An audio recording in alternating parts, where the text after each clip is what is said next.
మీకు కారణం.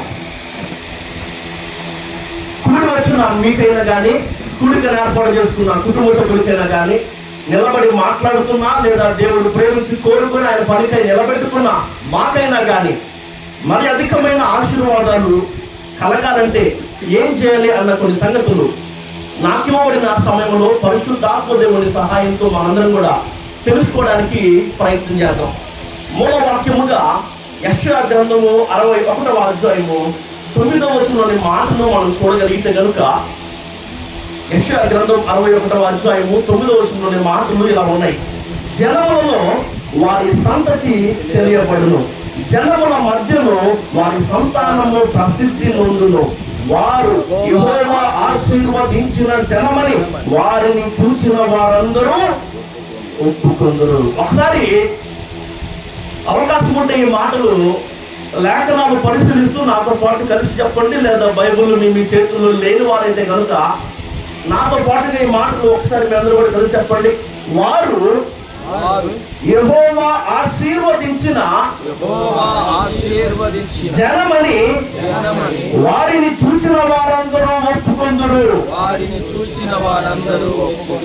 ఈనాటి మన ధ్యానాంశము, ఈ మధ్యాహ్న కాలం ముందు మనం ధ్యానం చేయబోతున్న ఈ వర్తమానానికి ఒక టైటిల్ ఏంటంటే కనుక యెహోవా ఆశీర్వదించిన జనము, యెహోవా ఆశీర్వదించిన కుటుంబము, యెహోవా ఆశీర్వదించిన జీవితము. దేవుడు మమ్మల్ని ఎంతగానో దీవించాడయ్యా అన్న సాక్ష్యం మనం చెప్పడం కాదు, కానీ వారిని చూసిన వారందరూ కూడా ఏమని చెప్తారంట సాక్ష్యము? అది యెహోవా ఆశీర్వదించిన జనము, వారు యెహోవా చేత ఆశీర్వదించబడిన కుటుంబము, అది యెహోవా ఆశీర్వదించిన జీవితము అన్న ఒక సాక్ష్యాన్ని ఈ కుటుంబాన్ని చూసి, లేదా కూడి వచ్చిన ఆయన్ని సొంత రక్షకునిగా అంగీకరించిన మనల్ని చూసి ప్రజలందరూ కూడా సాక్ష్యం ఇచ్చేట్టుగా, ప్రజలందరూ కూడా చెప్పగలిగేట్టుగా, ప్రజలు మాట్లాడగలిగేట్టుగా దేవుడు మనల్ని దీవించే దేవుడు. నమ్మిన వారు ఆమె చెప్పండి ఒకసారి. కాస్త కుడి చేతులు పైకెత్తి బిగ్గరగా ఆమె చెప్పండి. సాధ్యమైనంత వరకు కూడా ఈ మాటలు వినడానికి ప్రయత్నం చేయండి. మీ పరిస్థితులు నాకు తెలుసు. మీకున్న అనారోగ్య సమస్యలు కావచ్చు, లేదా మీకున్న పని పాటలు కావచ్చు, లేదా మీకున్న ఆహార అలవాట్లు కావచ్చు, ఇవ్వబడిన సమయంలోగానే వర్తమానం కావచ్చు, లేదా ఈ ప్రార్థన కూడికి కావచ్చు, ఖచ్చితంగా క్రమాన్ని అనుసరిస్తూ మేము ముగిస్తాము. కాకపోతే ఈ కూడికిలో పాల్పొందులు పొందుతున్న ఆ కాస్త సమయం మనసు ఇక్కడ ఉంచడానికి, ప్రకటించబడుతున్న దైవ వర్తమానం మీద మనసు ఉంచడానికి మీరు ప్రయత్నించాలని మీకు ప్రభు పేరట మనవి చేస్తున్నాను. ఇక్కడ మనం అర్థం చేసుకోవాల్సిన ఒక సంగతి, ఒక విషయం ఏంటంటే కనుక వారు యెహోవా ఆశీర్వదించిన జనమని వారిని చూసిన వారందరూ కూడా ఒప్పుకొందురు. అబ్రహాము ముసలివాడు అయిపోయాడు. అబ్రహాము తన కుమారునికి భార్యను వెతకడం కోసమని తన ఇంట పెద్ద దాసుడైన ఎలియాజరును పిలిచి తన తొడ కింద చేయి పెట్టి ప్రమాణం చేయించుకొని, ఇదిగో ఇక్కడున్న ఈ దేశపు స్త్రీల వల్ల నేను విసిగిపోయిన, అప్పటికే ఏసావు అక్కడున్న 2-3 స్త్రీలను వివాహం చేసుకొని వాళ్ళని బట్టి కలిగిన ఇబ్బంది బట్టి కావచ్చు, కానీ నేను ఈ దేశపు కుమార్తెల వల్ల విసిగిపోయాను కాబట్టి ఇక్కడున్న వాళ్ళు కాదు, నా స్వదేశంలో నుంచి, నా బంధువుల నుంచి నా కుమారునికి నువ్వే ఒక భార్యను వెతికి తేవాలి అని చెప్పి తన ఇంట పెద్ద దాసులని ఎలియాజరు చేత ప్రమాణం చేయించుకొని ఎలియాజరును పంపించాడు. ఎలియాజరు చక్కగా ఒడ్డులేసుకొని కానుకలన్నీ తీసుకొని బయలుదేరాడు. సుదూరమైన ప్రయాణాన్ని చేశాడు. ఒక దేశాన్ని నుంచి చేరుకున్నాడు. అక్కడ దేవుడు ఒక సూచన అడిగాడు. అయ్యా, ఏ స్త్రీ అయితే కనుక ఈ దేశంలో ఉన్న స్త్రీలలో ఏ చిన్నదైతే కనుక నేను దాహానికి నీళ్లు అని అడిగితే నీకు మాత్రమే కాదు నీ ఒంటెలకు కూడా నేను నీళ్ళు ఇస్తానని చెప్పితో ఆమె నా యజమానుని కుమారుడైన ఇస్సాకు కొరకు నువ్వు సిద్ధపరిచిన భార్య అని ఒక సూచన అడిగాడు. అలాగా రెప్కా అటువైపుగా వచ్చింది. దాహానికి నీళ్ళు అడిగితే నీకే కాదయ్యా ఒంటెలకు కూడా నీళ్ళు ఇస్తానని చెప్పింది. ఇదిగో నా దేవుడు తన యజమానుడు, నా యజమానుడైన నా యజమానుడైన అబ్రహాము కుమారుని కోసం, ఇస్సాకు కోసం సిద్ధపరిచింది ఈమెనే అన్న ఒక నిర్ధారణలోకి ఎలియాజరు వచ్చేసాడు. ఆమెకు ఒక కానుకను, ఆమెకు ఒక బహుమతిని ఇచ్చాడు. ఆమె పరిగెత్తుకుని ఇంటికి వెళ్ళింది.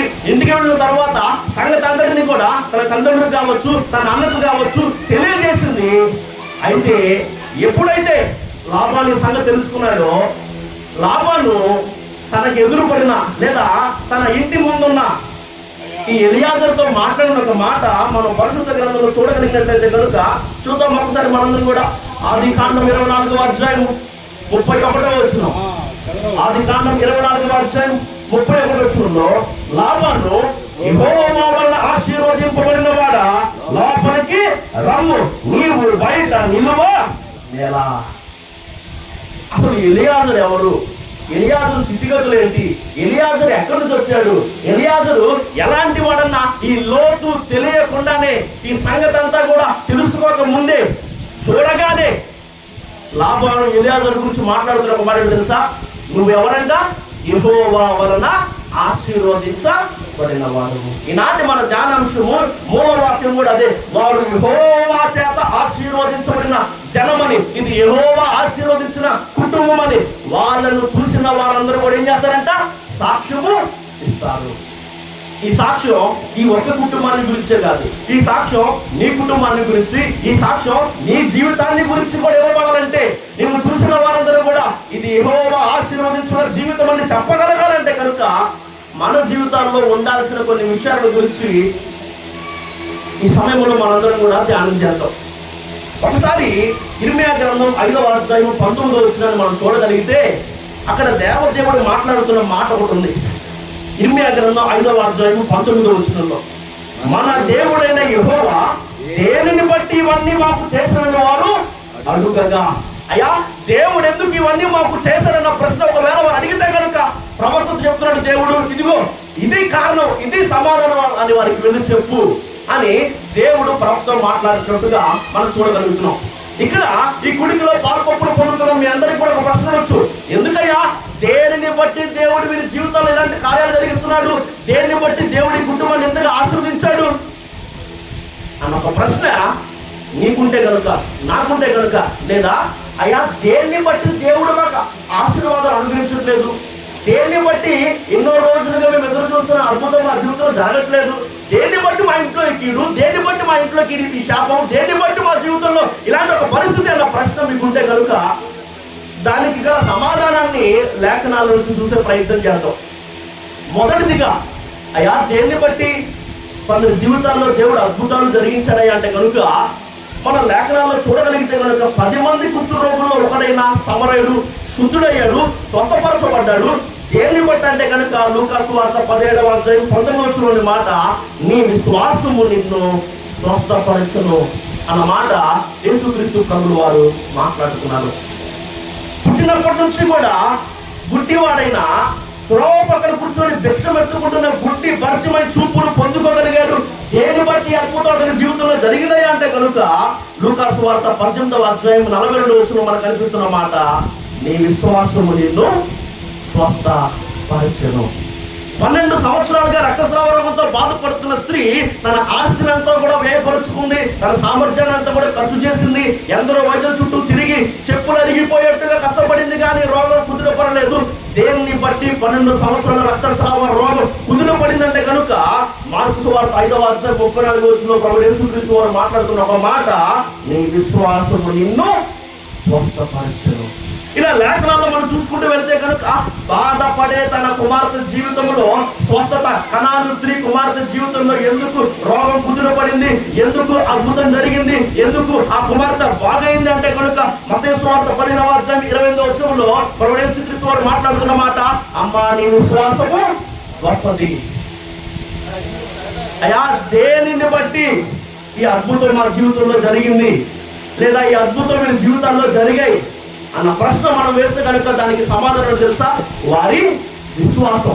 హెబ్రీయులకు రాసిన పత్రిక 11వ అధ్యాయంలో మనం చూస్తున్న ఆ విశ్వాసముల జాబితాలో కనుక మనం ఒకసారి గమనించగలిగితే కనుక ఆ భక్తుల జీవితాల్లో గొప్ప గొప్ప కార్యాలలో కూడా విశ్వాసాన్ని బట్టి జరిగినట్లుగా మనం చూడగలుగుతున్నాం.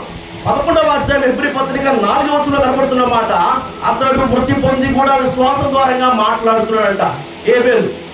అదే 11వ అధ్యాయం 5వ వచనంలో విశ్వాసాన్ని బట్టి హానోకు మరణము చూడకుండా కొనిపోబడ్డాడు ఉంది. అదే 11వ అధ్యాయం 11వ వచనంలో విశ్వాసాన్ని బట్టి శారా వయస్సు గతించిన తర్వాత కూడా గర్భాన్ని ధరించిన ఉంది. అదే 13వ అధ్యాయం 29వ వచనంలో విశ్వాసాన్ని బట్టి వారు పొడి నేల మీద నడిచినట్టు ఎర్ర సముద్రంలో పడి నడిచిపోయిన ఉంది.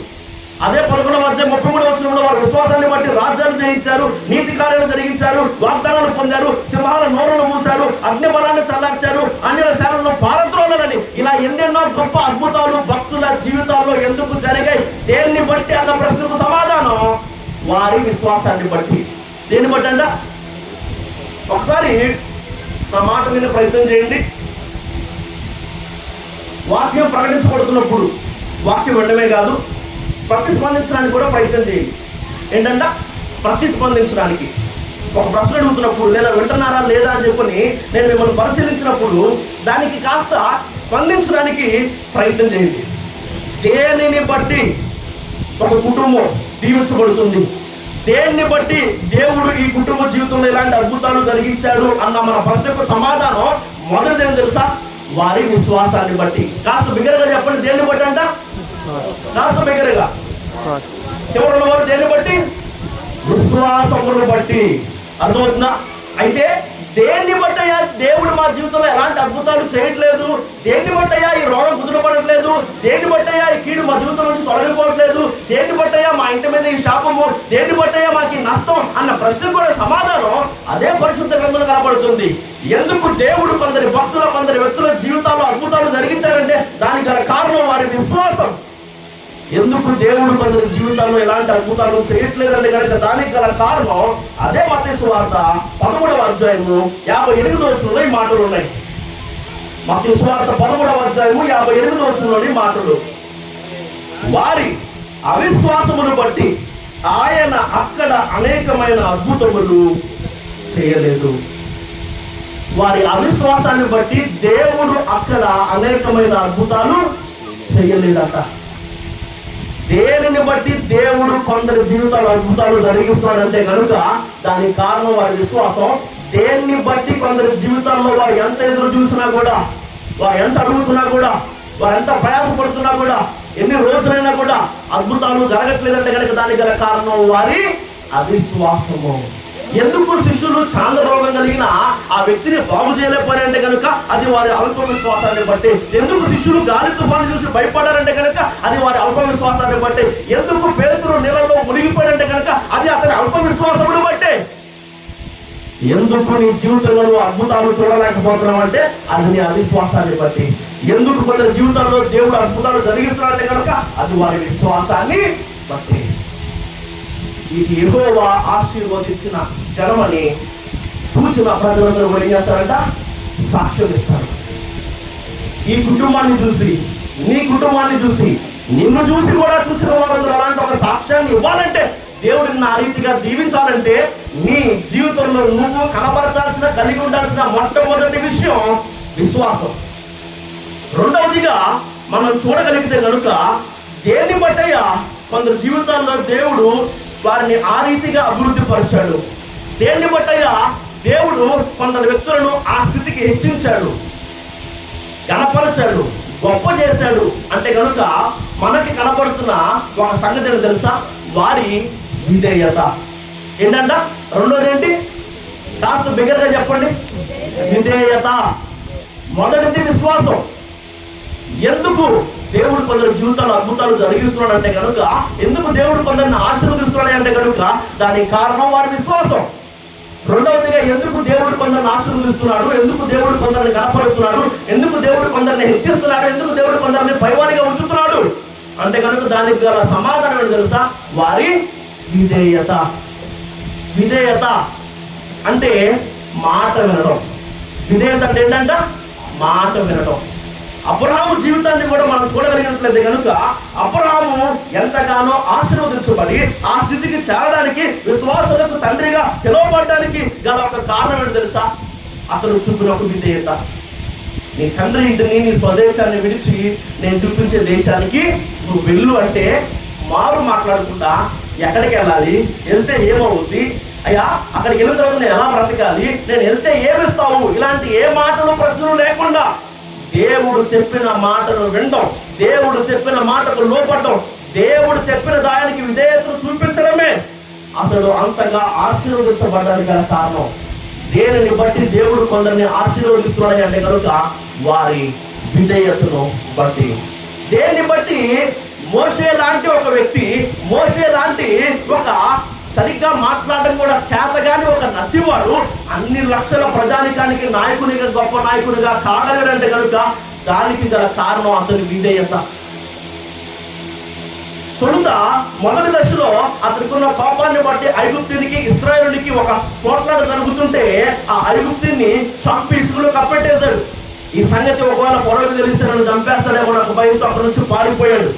కానీ దేవుడు మాట్లాడుతున్నాడు, మోషే, నా ప్రజల మొర నా సన్నిధికి వచ్చింది, వాళ్ళని ఆ ఐగుప్తు నుంచి వాగ్దాన భూమి వైపుగా, కానాను వైపుగా, పితరులకు నేను వాగ్దానం చేసిన దేశం వైపుగా నడిపించడానికి నేను నిన్ను నాయకుడిగా నియమిస్తున్నాను, నువ్వు వెళ్ళి వాళ్ళు అక్కడి నుంచి నడిపించు అంటే కనుక ఏ ఫరోకి భయపడి ఐగుప్తును వదిలేసి పారిపోయి వచ్చాడో, మళ్ళీ అదే ఐగుప్తు దేశానికి మరొక ఫరోను ఎదిరించడానికి, మరొక ఫరో ఎదురు నిలబడి మాట్లాడడానికి దేవుడు చెప్పిన మాటకు లోబడి విధేయతను చూపి మోషే నడిచాడు. కాబట్టి మోషేని దేవుడు ఆ రీతికి హెచ్చించాడు.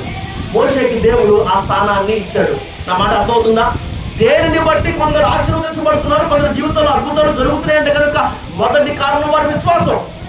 ఎందుకు జరగట్లేదంటే కనుక దానికి గల కారణం వారి అవిశ్వాసం. దేన్ని బట్టి దేవుడు కొందరిని దీవిస్తున్నాడు, హెచ్చిస్తున్నాడు అంటే కనుక దానికి గల రెండవ కారణం వారి విధేయత. నోవాహు జీవితాన్ని మనం చూసినా కూడా ఎందుకు నోవాహు తన కుటుంబాన్ని లేదా తన జీవితాన్ని జలప్రళయం నుంచి తప్పించుకోగలిగాడు, రక్షించుకోగలిగాడు, దానికి గల కారణం తెలుసా? నోవాహు, నేను ఈ భూమి మీదకి జలప్రళయాన్ని రప్పించబోతున్నాను, వర్షాన్ని కురిపించబోతున్నాను, నేను చెప్పిన నమూనాతో, నేను చెప్పిన చెక్కతో, నేను చెప్పిన రూపంలో ఓడలు నిర్మించు అని దేవుడు చెప్పిన మాటకు లోబడ్డాన్ని బట్టే, విధేయతను చూపడాన్ని బట్టి. ఇలా మనం చూస్తే కనుక దేన్ని బట్టి యాయూరు కుమార్తె, చచ్చిపోయిన యాయూరు కుమార్తె బతికినయా అంటే కనుక యాయూరు చూపిన విధేయత దానికి గల కారణం. నీ కూతురు చచ్చిపోయిందయ్యా, ఇక బోధకులను ఇబ్బంది పెట్టద్దు, వదిలేసాయంటే కనుక ప్రభువు యేసుక్రీస్తు వారు మాట్లాడిన మాట ఏంటంటే కనుక భయపడద్దు, నమ్మిక మాత్రం ఉంచమని చెప్పాడు ఆయన. చచ్చిపోయిన తర్వాత కూడా, పరిస్థితి అయిపోయిన తర్వాత కూడా, ఆశ్రయాన్ని అడియాసర అయిపోయిన తర్వాత కూడా ప్రభువు యేసుక్రీస్తు వారికి వెంట పెట్టుకుని ఇంటికి తీసుకెళ్ళాడు. లోపల గొల్లు చేయడానికి వచ్చిన బంధువులందరినీ కూడా బయటికి పంపించమని చెప్తే కూతురు చనిపోయిన అలాంటి ఒక పరిస్థితుల్లో సాధారణంగా ఇలాంటి ఫంక్షన్ ఏమైనా జరుగుతూ ఉన్నప్పుడు ఎక్కువ ప్రాధాన్యతను కుటుంబ సభ్యులు ఇచ్చేది కుటుంబానికే, రక్త సంబంధులకే, బంధువులకి. ఎందుకంటే వాళ్ళు రాక వస్తారు కాబట్టి ఊరు నుంచి వాళ్ళు బాగా పలకరించాలి, వాళ్ళకి బాగా పెట్టి పంపించాలి, వాళ్ళకి మర్యాదలు ఏమి తక్కువ చేయకూడదు అనుకుంటూ ఉంటారు. అలాంటిది కూతురు చచ్చిపోయిన పరిస్థితుల్లో యాయుడికి బాగా కావాల్సింది బంధువులే. అలాంటి ఒక పరిస్థితులు వాడు ప్రభువు యేసుక్రీస్తు వారు మాట్లాడిన మాట, ముందు వీళ్ళందరినీ బయటికి పంపించండి. వారు మాట్లాడకుండా ఆయన మాట విన్నాడు. కొల్లు చేసే వాళ్ళందరినీ, ఏడవడానికి వచ్చిన వాళ్ళందరినీ ఆయన మాట్లాడితే ఆ కూతురు నిద్రిస్తుందే కానీ చనిపోలేదని చెప్తే అపహరించిన వాళ్ళందరినీ కూడా బయటికి పంపించేశాడు. ఎందుకు యాయూరు కూతురు బతికింది? ఎందుకు ఈ దీవెన, ఎందుకు ఈ ఆశీర్వాదం అంటే కనుక దానికి గల కారణం, ఎందుకు ఈ అద్భుతం అంటే కనుక దానికి గల రెండవ కారణం వారి విధేయత. అయ్యా, దేన్ని బట్టి మన అద్భుతం మా జీవితంలో జరగట్లేదు, దేన్ని బట్టి మన ఆశ్చర్యకార్యం మా జీవితంలో జరగట్లేదు, దేన్ని బట్టి ఆశీర్వాదం మాకు కలగట్లేదు అన్న ప్రశ్న బహుశా కొందరిలో మెదులుతుంటే కనుక దానికి గల సమాధానం ఏంటి తెలుసా? వారి తిరుగుబాటే దానికి కారణం. ఎందుకు కొందరి జీవితాల్లో అద్భుతాలు జరుగుతున్నాయి, ఆశీర్వదించబడుతున్నారంటే వారి విశ్వాసం కారణం అని చెప్పాం. మొదటిదిగా ఎందుకు కారణం, ఎందుకు పొందట్లేదు, ఎందుకు చూడలేకపోతారంటే దానికి గల కారణం వారి అవిశ్వాసం అని చెప్పాం. రెండవదిగా ఎందుకు వారు దీవించబడుతున్నారు, ఎందుకు హెచ్చించబడుతున్నారు, ఎందుకు దేవుడు వారిని దీవించారంటే దానికి గల రెండవ కారణం వారి విధేయత అని చెప్పాం. ఎందుకు దేవుడు కొందరిని దీవించట్లేదు, ఎందుకు దేవుడు కొందరిని కనపరచట్లేదు దానికి గల కారణం వారి అవిధేయత లేదా వారి తిరుగుబాటు. ఉన్న సమయంలో ఆ వ్యక్తులందరినీ మీకు చూపించేంత వీలు లేదు కాబట్టి త్వరగా తర్వాత విషయంలోకి వెళ్ళిపోయే ప్రయత్నాన్ని చేస్తాను. ఎందుకయ్యా కొందరి జీవితానికి దేవుడు కీడును అనుమతించాడు, ఎందుకు దేవుడు కొందరి జీవితానికి శిక్షణ అనుమతించాడు, ఎందుకు దేవుడు కొందరిని ఆశీర్వాదాలను ఉంచాడు, ఎందుకు దేవుడు ఇంకా కొందరిని తగ్గించేశాడు అంటే దానికి గల కారణం వారి తిరుగుబాటు. ఆదాము అవ్వలు చేసిన తిరుగుబాటు, ఆకాను చేసిన తిరుగుబాటు, బిలాము చేసిన తిరుగుబాటు, సౌలు చేసిన తిరుగుబాటు, యోనా చేసిన తిరుగుబాటు. ఎందుక కష్టం, ఎందుక కీడు, ఎందుక శాపం, ఎందుక నష్టం, ఎందుక కన్నీరు అంటే కనుక యోనా ఉన్నాడు. ఉదాహరణకి దేవుడు నినివేకి వెళ్ళమంటే యోనా తార్షీషుకు బయలుదేరాడు. దేవుడు చేయమన్నా పని చేయకుండా తాను సొంతగా తీసుకున్న ఒక నిర్ణయ ప్రకారముగా తార్షీషుకు వెళ్ళే ఓడనికి బయలుదేరి వెళ్తున్న యోనా ఒక ఇబ్బందికరమైన పరిస్థితిని ఎదుర్కోవాల్సి వచ్చింది.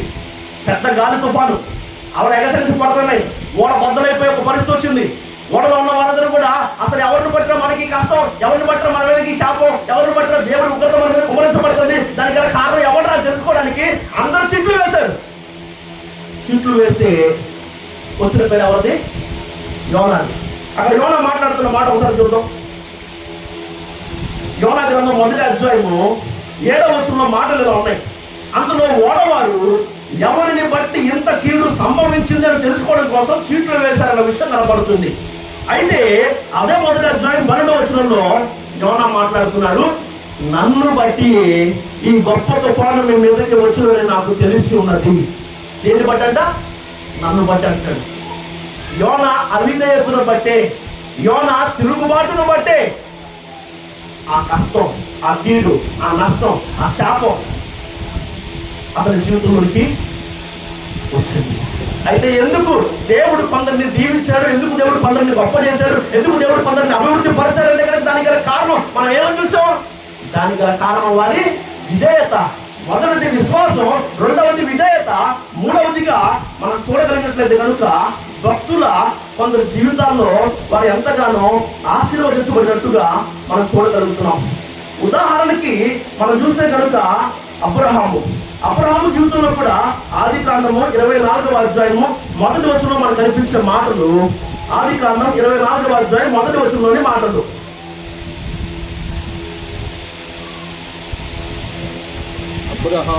అబ్రహాము బహుకాలము గడిచిన వృద్ధుడై ఉండెను. అన్ని విషయములలోను యెహోవా అబ్రహామును ఆశీర్వదించును. నా మాటలు గుర్తుపెట్టుకొని ప్రయత్నం చేయండి. ఇది యెహోవా ఆశీర్వదించిన జనమని, ఇది యెహోవా ఆశీర్వదించిన కుటుంబం అని, వీరు యెహోవా చేత ఆశీర్వదించబడిన ప్రజలని జనులు చూసిన వారందరూ కూడా సాక్ష్యం ఇస్తారంట. దేనిని బట్టి ఈ ఆశీర్వాదం, దేనిని బట్టి ఈ ఘనత, దేనిని బట్టి ఈ అభివృద్ధి, దేనిని బట్టి ఈ విజయం, దేనిని బట్టి ఈ సంతోషం అంటే కనుక వారి విశ్వాసాన్ని బట్టే, వారి విధేయతను బట్టే. మూడవదిగా మనం చూడగలిగితే కనుక అబ్రహాముకు అన్ని విషయాల్లో ఆశీర్వాదం కలిగిందంట. రమి 100 ప్రాయంలో 100 వయసులో అబ్రహాము ఒక కుమారుణ్ణి కనగలిగాడు. ఆ ఒక కుమారుడు మాత్రమే కాదు, నాకు కనీసం ఒక కొడుకు కూడా లేడు కదని బాధపడుతున్న ఆ స్థితిలో నుంచి విశ్వాసులకు తండ్రి కాగలిగాడు. మనం చూడగలిగితే ఎండవేళ ఆ సింధూర ఆ వృక్షం లేదా ఆ వనము దగ్గర ఉన్నప్పుడు దేవాది దేవుడు అబ్రహాము కోసం దిగి వచ్చినట్టుగా అతన్ని దర్శించినట్టుగా మనం చూడగలుగుతున్నాము. ఇలా అబ్రహాము జీవితంలో మనం చూసుకుంటూ వెళితే కనుక ఎన్నో ఆశీర్వాదాలు. అతడు ప్రవక్త, అతడు ప్రార్థన చేస్తే నువ్వు బ్రతుకుతావు, నేను అతని ప్రార్థన ఆలకిస్తాను దేవుడు చెప్పాడు. ఇలా మనం చూసుకుంటూ వెళితే కనుక శారా జీవితంలో మాట్లాడుతూ నాకు దేవుడు నవ్వును కలుగు చేశాడని ఒక గొప్ప రాజు అబ్రహాం దగ్గరకు వచ్చి అబ్రహాంతో ప్రమాణం చేస్తాడు, నన్ను కానీ నా పిల్లల్ని కానీ నువ్వు ముట్టవని, నీ వల్ల నాకే కీడు జరగదని ప్రమాణం చేయమని చెప్పి అడుగుతున్నాడు ఒక రాజు అబ్రహాం దగ్గరకు వచ్చి. అన్ని విషయంలో అబ్రహాం ఆశీర్వదించబడ్డాడు. ఆ తర్వాత మనం చూడగలిగితే కనుక మరొక మాట మనం చూడగలుగుతాం. ఒకసారి చూద్దాం ఆ మాట కూడా. ఆదికాండం 39వ అధ్యాయం 5వ వచనంలో ఈ మాటలు కనబడుతున్నాయి.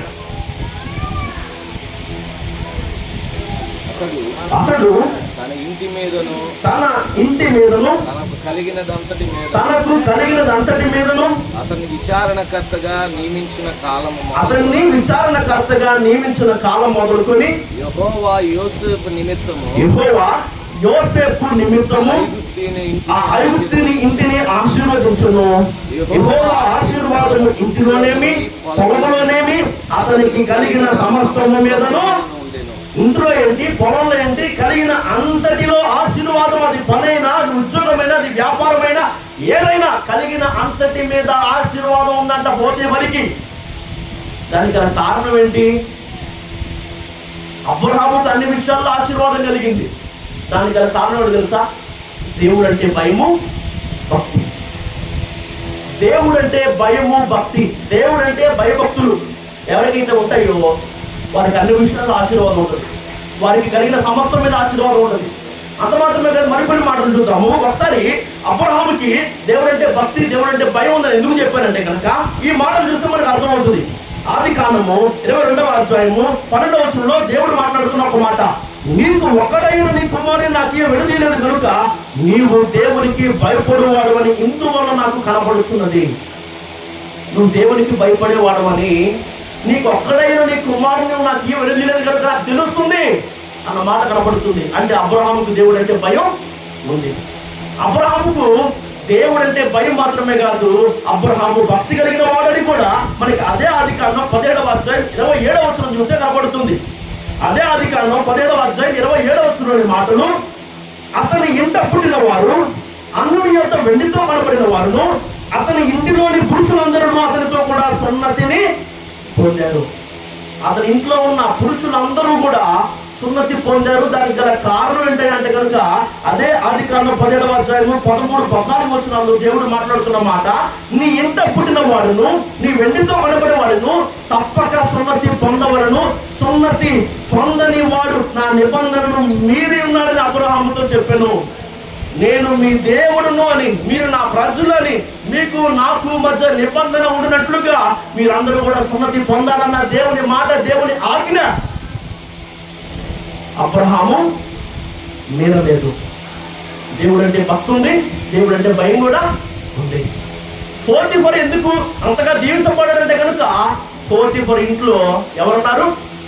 పోతీఫరు ఇంట్లో దేవుడు అంటే భయము భక్తి రెండు ఉన్న యోసేపు ఉన్నాడు. నేను ఎట్లు ఇంత ఘోరమైన దుష్కార్యము చేసిన దేవునికి విరోధముగా పాపాన్ని మూడ కట్టుకున్నానని చెప్పని మాట్లాడుతున్న ఒక యోసేపు, ఒక భక్తి పరుడు. అర్థమవుతుందా? మనము చాలా సందర్భాల్లో కష్టాలను సహించిన వాడిగా యెహోవా ఇచ్చాడు, యెహోవా తీసుకున్నాడు, ఆయన నామమునకే స్తుతి కలుగును గాక అని శ్రమలను సహించిన, శోధనలను అనుభవించిన యోగు భక్తుల గురించి ఎలాగైతే మాట్లాడుకుంటున్నామో ఇంచుమించుగా అలాంటి ఒక స్టాండర్డ్ ఉన్న వ్యక్తే ఈ యోసేపు. ఎన్నో తిరస్కారాలు, ఎన్నో అవమానాలు, సొంతోళ్ళే చంపాలని చూశారు, బానిసగా అమ్మేశారు, ఎన్నో కష్టాలు చిన్నప్పటి నుంచి పడ్డాడు. కానీ నోటితో ఒకసారి కూడా ఎందుకయ్యా నాకు ఇలాంటి ఒక గతి, ఎందుకయ్యా నాకు ఇలాంటి ఒక పరిస్థితి అని నోటితో అనలా. పైగా యోసేపు ఏమన్నాడు తెలుసా? యోసేపు అన్నాడు తెలుసా, మీరేం భయపడద్దు, దేవుడు అన్ని నా మేలుకే జరిగించాడు. మీరు నాకు కీడు చేయాలనుకున్నారు కానీ దేవుడు అన్ని నా మేలుకే ఉద్దేశించాడన్న మాట యోసేపు మాట్లాడుతున్నాడు. నేను ఈ మాటలు మీకు ఎందుకు చెప్తానంటే కనుక దేనిని బట్టి కొందరు జీవితంలోనికి ఆశీర్వాదం, దేన్ని బట్టి కొందరు జీవితంలో అద్భుతాలు, దేన్ని బట్టి ఘనత, దేన్ని బట్టి వారికి అభివృద్ధి, దేన్ని బట్టి ఆనందం, దేన్ని బట్టి ఆరోగ్యం, దేన్ని బట్టి ఇవన్నీ అంటే కనుక వారి విశ్వాసాన్ని బట్టే, వారి విధేయతను బట్టే, వారు దేవుని యందు కలిగి ఉన్న కనబడుతున్న భయభక్తులను బట్టే. మరొక వ్యక్తిని మీకు చూపించాలని ఆశపడుతున్నాను. చూద్దాం ఒకసారి ఆ వ్యక్తి గురించి కూడా. 2వ సమూయేలు గ్రంథం 6వ అధ్యాయం 11వ వచనంలోని మాటలు, యెహోవా మందసము 3 నెలలు హిత్తీయుడకు ఒబేదెదోము ఇంటిలో ఉండగా యెహోవా ఒబేదెదోమును అతని ఇంటి వారందరినీ ఆశీర్వదించును. అన్ని విషయాల్లో అబ్రహాముకు ఆశీర్వాదం కలిగింది. కలిగిన సమస్తం మీద పోతీఫరుకి ఆశీర్వాదం కలిగింది. ఇక్కడ మనం చూస్తే కనుక ఇంటి వారందరికీ ఆశీర్వాదం కలిగింది. ఎందుకు? ఒబేదెదోము ఇంట్లో ఏముందంట? మందసం ఉందంట. ఇదే మందసం ఒబేదెదోము ఇంట్లో 3 నెలలు ఉంటే ఫిలిష్తీయుల దగ్గర 7 నెలలు ఉంది. కానీ ఆ 7 నెలలు వాళ్ళ దగ్గర ఉన్నందుకు వాళ్ళు ఆశీర్వాదాలు చూడలేదు. కానీ గడ్డలు వచ్చాయి, రహస్య స్థలాల్లో గడ్డలు వచ్చి చాలా మంది చచ్చిపోయారు. వారి ఆర్త నాదాలు, వారి భయంతో వేసిన కేకలు ఆకాశానికి వద్దు, ఇక్కడ మందసం ఆ ఊరిలో వద్దు. ఫస్ట్ గుళ్ళో పెట్టారు, గుళ్ళో నుంచి వేరే ఊరికి తీసుకెళ్లారు, అక్కడ నుంచి ఇంకో ఊరికి తీసుకెళ్లారు, ఇంకో ఊరికి తీసుకెళ్తారు, దయచేసి వాళ్ళ దగ్గరికి తేవద్దు అని అందరు కలిసి ఒక తీర్మానం తీసుకొని కాడి మోయిని పాడి ఆవులు తీసుకొచ్చి బండి కట్టి అపరాధ ఆ రుసుముగా కొన్ని బంగారు పొత్తులు పెట్టిలో పెట్టి మందసాన్ని ఆ బండి మీద పెట్టేసి వారి దేశపు సరిహద్దు దాటేంత వరకు కూడా ఫిలిష్తీయుల సర్దార్లు ఆ బండి వెనకాల ఉండి దేశం దాటగానే సంతోషించారంట. 7 నెలలు ఫిలిష్తీయుల దగ్గర ఉంటే 30,000 మంది ఇశ్రాయేలును చంపి తీసుకున్నారు మందసాన్ని. కానీ వాళ్ళకి దీవెన లేదు, కానీ వాళ్ళకి ఆశీర్వాదం లేదు. కానీ కేవలం 3 నెలలే ఒబేదెదోము ఇంట్లో ఉంది మందసం. ఎంతగానో దీవించబడ్డారు. దానికి గల కారణం క్రమం. ఒబేదెదోముకి ఏం తెలుసు? క్రమం తెలుసు. ఒబేదెదోముకు దేవుడు అంటే భయం భక్తి 2 ఉన్నాయి. ఏదో అలవాటుగా, ఏదో నామకే వార్తగా, ఏదో భక్తి చేసామంటే భక్తి చేసాం, మందిరానికి వచ్చామంటే మందిరానికి వచ్చాం, అన్నట్టుగా ఎవరెవరైతే ఉంటున్నారో ఆచారముగా, నామకార్థముగా, అక్షరార్థముగా, ఆదివారపు పండుగ క్రైస్తవులుగా ఉన్న వారి జీవితంలోనికి బహుశా ఆశీర్వాదాలు రావేమో. కానీ ఎవరైతే దేవుని యందు భయము, భక్తి కలిగి బ్రతుకుతున్నారో వారి జీవితంలోనికి, వారి ఇంటి వారి మీదకి, వారి కలిగిన సమస్తం మీదకి, అన్ని విషయాల్లో కూడా వారు ఆశీర్వాదాన్ని చూడగలుగుతారు. దేవుడు వారిని ఆశీర్వదిస్తాడు. ఎందుకు కొందరు జీవితాల్లో అవి లేవు అంటే కనుక దానికి గల కారణం భక్తిహీనత. ఏంటంట? నన్ను మీరు ఫాలో అవుతున్నారా? నాకు ఇంకా సమయం ఉంది, 5-10 నిమిషాలు నా మాటలు ముగిస్తాను. కానీ ప్రకటించబడిన ఈ వాక్యం మీకు చెవిన పడిందా? మీ మనసులోకి వెళ్తుందా? అసలు ఈనాటి మన ధ్యానాంశం ఏంటి? యెహోవా ఆశీర్వదించిన జనం, యెహోవా ఆశీర్వదించిన కుటుంబం. ఎందుకయ్యా ఈ జనాన్ని, ఎందుకయ్యా ఈ కుటుంబాన్ని, ఎందుకయ్యా ఈ వ్యక్తిని దేవుడు దీవించాలంటే కనుక దానికి గల మొట్టమొదటి కారణం వారి విశ్వాసం, 2 వారి విధేయత, 3 వారు దేవుడిపై ఉంచిన భయము, భక్తి. ఎందుకు కొందరు ఆశీర్వదించలేదంటే కనుక వారి అవిశ్వాసం. ఎందుకు దేవుడు కొందరిని ఆశీర్వదించలేదంటే కనుక వారి తిరుగుబాటు. ఎందుకు దేవుడు కొందరిని ఆశీర్వదించలేదంటే కనుక 3వదిగా వారి భక్తిహీనత. నా మాటలు ముగించే ప్రయత్నాన్ని చేస్తాను. దేన్ని బట్టి ఇశ్రాయేలు అరణ్య ప్రయాణం మధ్యలోనే రాలిపోయారు? దేన్ని బట్టి సొదొమ గొమొర్రా మీదకు దేవుడు ఉగ్రత కుమ్మరించబడింది? దేన్ని బట్టి నోవహు దినముల్లో ఆ ప్రళయం వచ్చింది? దేన్ని బట్టి 2వ దినవృత్తాంతముల గ్రంథము 28వ అధ్యాయము 6వ వచనములో 1,20,000 మందికి పైగా చనిపోయారంటే కనుక వారు యెహోవాను విసర్జించినందుకు వారికి ఇంటి గతి పట్టింది అన్న మాట ఉంది. దేవుడు అంటే భయం, భక్తి ఎవరికి ఉందో వారికి అన్ని విషయాల్లో ఆశీర్వాదం కలుగుతుంది. కలిగిన సమస్త మీద ఆశీర్వాదం ఉంది. ఇంటి వాళ్ళందరూ ఆశీర్వదించబడుతున్నారు. దేవుని విసర్జించిన వారు, దేవుని విడిచిపెట్టిన వారు, ఏదో నాట్యవాసిగా ఉన్నామంటే ఉన్నాం, వచ్చామంటే వచ్చామంటూ ఉన్నవారు వారి జీవితంలో ఎలాంటి ఆశీర్వాదాలు లేకుండానే ఉన్నారు. విశ్వాసం, విధేయత, భయము, భక్తి. 4వదిగా, 5 నిమిషాలు నా మాటలు ముగిస్తాను. 4వదిగా దేన్ని బట్టి కొందరు జీవితంలో దేవుడు అద్భుతాలు జరిగిస్తున్నాడు? దేన్ని బట్టి దేవుడు కొందరిని దీవిస్తున్నాడు? దేన్ని బట్టి దేవుడు వారికి అభివృద్ధిని కలిగించాడు? దేన్ని బట్టి దేవుడు వారిని గొప్ప చేశాడు? దేన్ని బట్టి దేవుడు వారిని తల పైకెత్తాడు? దేన్ని బట్టి దేవుడు వారిని పైవారిగా ఉంచాడంటే కనుక దానికి గల కారణం వారి ప్రార్థన. ఏంటంట? వారి ప్రార్థన.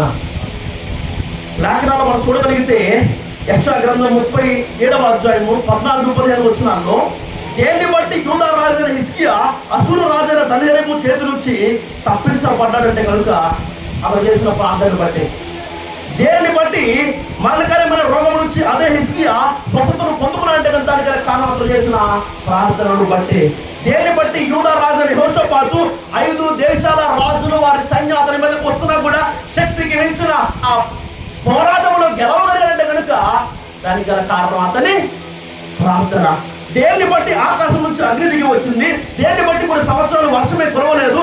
దేన్ని బట్టి ఒక రోజంతా కూడా సూర్యుడు అస్తమించలేదు? దేన్ని బట్టి మన్నా కురిసింది? దేన్ని బట్టి మనలో నుంచి నీళ్లు వచ్చాయంటే కనుక ఈ అన్నిటికీ గల కారణం వారి ప్రార్థనే. ఎందుకు దేవుడు కొందరిని దీవిస్తున్నాడు? వారి విశ్వాసం, వారి విధేయత, వారు దేవుడిపై ఉంచిన భయము, భక్తి. 4 వారి ప్రార్థన. ప్రార్థనకి ఆపోజిట్. ఎందుకయ్యా దేవుడు మమ్మల్ని దీవించట్లేదు? ఎందుకయ్యా మా ఇంట్లో ఈ కీడు? ఎందుకయ్యా ఈ శాపము? ఎందుకయ్యా ఈ నష్టము? ఎందుకయ్యా ఈ కష్టము? ఎందుకయ్యా ఈ కన్నీరు? ఎందుకయ్యా ఈ అవమానము? ఎందుకయ్యా ఈ ఓటి వెంట కనుక దానికి గల కారణం వారి పొగరు. ఏంటంట? విశ్వాసానికి ఆపోజిట్ అవిశ్వాసం అని చెప్పాను. 2వదిగా వారి విధేయతకు ఆపోజిట్ తిరుగుబాటు అని చెప్పాను. 3వదిగా భయభక్తులకు ఆపోజిట్ భక్తిగత అని చెప్పాను. 4వదిగా ప్రార్థన అని చెప్పాను. ప్రార్థనకి ఆపోజిట్, ప్రార్థనకి వ్యతిరేక పదం ప్రార్థన చేయకపోవడం కదా. ఒకరంటున్నావేంటి అంటే కనుక నా శక్తి, నా కులం, నా ఉద్యోగం, నా ఆస్తి, నా అధికారం, నా పేరు, నా పలుకుబడి, నేను అనుకున్న పౌరున్నవాడే ప్రార్థన చేయడు. నాదేం లేదు, నాకు దేవుడు ఎందుకు అనుకున్నవాడు మాత్రమే ప్రార్థన చేస్తాడు. అలా ఎవరైతే నాదేం లేదు అని దేవునికి ప్రార్థన చేస్తున్నాడు, అలా ఏ కుటుంబం అయితే కనుక మా దేవుడు లేదు, మాకు దేవుడు దిక్కని ఆయన వైపు చేతులు చాపగలుగుతారో, ఆయన సహాయాన్ని కోరుకోగలుగుతారో, దేవుడు ఆ కుటుంబాన్ని దీవిస్తాడు. దేవుడు ఆ కుటుంబాన్ని హెచ్చిస్తాడు. దేవుడు ఆ కుటుంబాన్ని కనపరుస్తాడు. దేవుడు ఆ కుటుంబాన్ని అంతకంతకు గొప్ప చేస్తాడు. దేవుడు మా కుటుంబాన్ని దీవించడం సాక్ష్యం మీరు చెప్పుకోవడం కాదు. చూద్దాం ఒకసారి మూలవాక్యం చూద్దాం. ఆ మాటలు ముగిస్తున్నాను. మూలవాక్యంలోని మాటలు యెషయా గ్రంథం 61వ అధ్యాయం 9వ వచనం. జనములలో వారి సంతతి తెలియబడును, జనముల మధ్యలో వారి సంతానము ప్రసిద్ధి నొందును. వారు యెహోవా ఆశీర్వదించిన జనమని వారిని చూసిన వారందరూ ఒప్పుకొందురు. మిమ్మల్ని చూసిన వాళ్ళందరూ కూడా ఇది యెహోవా ఆశీర్వదించిన కుటుంబం అని ఒప్పుకోవాలి. ఇది యెహోవా చేత ఆశీర్వదించబడిన కుటుంబం అని సాక్ష్యం ఇవ్వాలంటే కనుక మీ జీవితాల్లో ఉండాల్సిన 4 విషయాలు: మొదటిది విశ్వాసము, రెండవది విధేయత, మూడవది భయభక్తులు, 4వదిగా ప్రార్థన. ఉండకూడని 4 విషయాలు అవిశ్వాసము, ఆ తర్వాత మనం చూస్తే కనుక తిరుగుబాటు, మూడవదిగా మనం చూస్తే భక్తిహీనత, పొగరు. ఈ 4 విషయాలు మన జీవితంలో ఉండకూడదు. ముందు చెప్పిన 4 విషయాలు మన జీవితంలో ఉండాలి. అవి ఉంటే దేనిని బట్టి దేవుడు ఇవన్నీ మాకు చేశాడన్న ప్రశ్నకు సమాధానం, అయ్యా దేన్ని బట్టి దేవుడు మమ్మల్ని ఎంతగా ఆశీర్వించాడంటే సమాధానం ఇది. దేన్ని బట్టి దేవుడు దీవించలేదు, ఆశీర్వించలేదంటే కనుక దానికి కారణం ఈ 4 విషయాలు.